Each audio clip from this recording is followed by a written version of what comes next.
Hello and welcome to another complete Cambridge IGCSE PE lesson, the final topic in Chapter 8, Guidance. As always, we'll follow the Cambridge syllabus exactly, and you'll learn everything you need to know for your final exam. Our learning objectives today are to identify and outline the different types of guidance, to explain how different types of guidance can be used during the 3 stages of learning, and summarise the advantages and disadvantages of different types of guidance. Guidance can be defined as the help and instruction given to guide learners through movement skills and techniques to help them acquire skills. In a sporting context, guidance is usually provided by a teacher or coach, and there are 4 different types of guidance that you need to know. Visual guidance is guidance that comes in the form of images, for example watching videos or demonstrations of a skill or technique.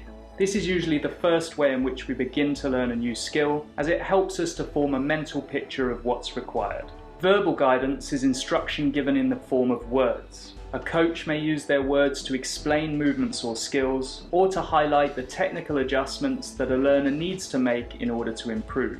Manual guidance is hands-on guidance, where the coach manipulates a performer's body position, for example when showing them how to hold a racket or swing a golf club, so that they begin to acquire muscle memory or a feel for the movement. Finally, mechanical guidance involves using physical supports such as harnesses or flotation aids. Supports may be necessary when you begin to learn a new technique, as you may lack the confidence or skill level to attempt without it. Now we'll move on to our second learning objective, which is to explain how the different types of guidance can be used at the 3 stages of learning. Click the banner to watch my video on the stages of learning if you haven't already done so.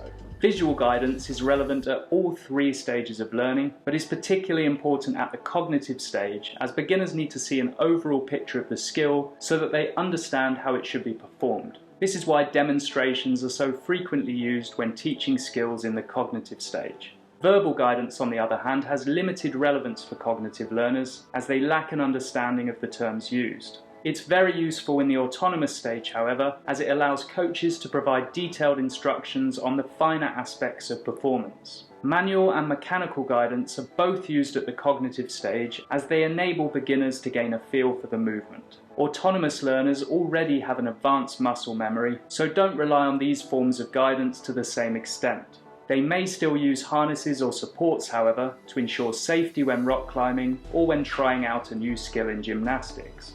Finally, you need to be able to explain the advantages and disadvantages of each type of guidance, and we'll begin with visual guidance. Advantages. Visual guidance enables performers to form a mental picture of correct performance, which is particularly important for beginners who lack knowledge. Demonstrations of a skill can be repeated as many times as necessary, while slow motion video can be used to focus on the individual subroutines of a skill, which can then be adjusted individually.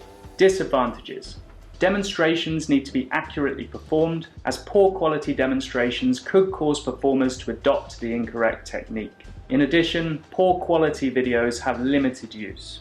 Verbal guidance advantages. Verbal guidance is immediate, meaning instructions can be acted on straight away. Coaches can use questioning to assess learning and understanding, and verbal guidance can also be combined with visual guidance to paint a more accurate picture for the learner. Disadvantages. Long or complicated instructions can be hard to take in, which is a particular problem for cognitive learners, taking in a lot of new information at once. In addition, some movements cannot be accurately explained using words, meaning other forms of guidance must be used alongside. Manual and mechanical guidance advantages. Manual guidance is useful in the early stages of learning, as coaches can position or adjust limbs or body parts to help performers develop muscle memory. Mechanical guidance provides a safe environment for performers to try out dangerous activities and gives performers a sense of security, reducing their feelings of anxiety and fear.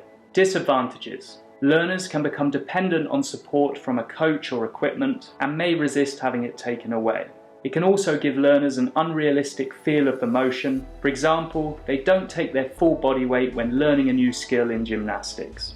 Well done, you've just covered absolutely everything you need to know on topic 8.7, guidance. The entire skill acquisition playlist is now available, so why not check out the other videos in the chapter by visiting my channel. As always, I hope you found this lesson useful, and I'll see you in the next one.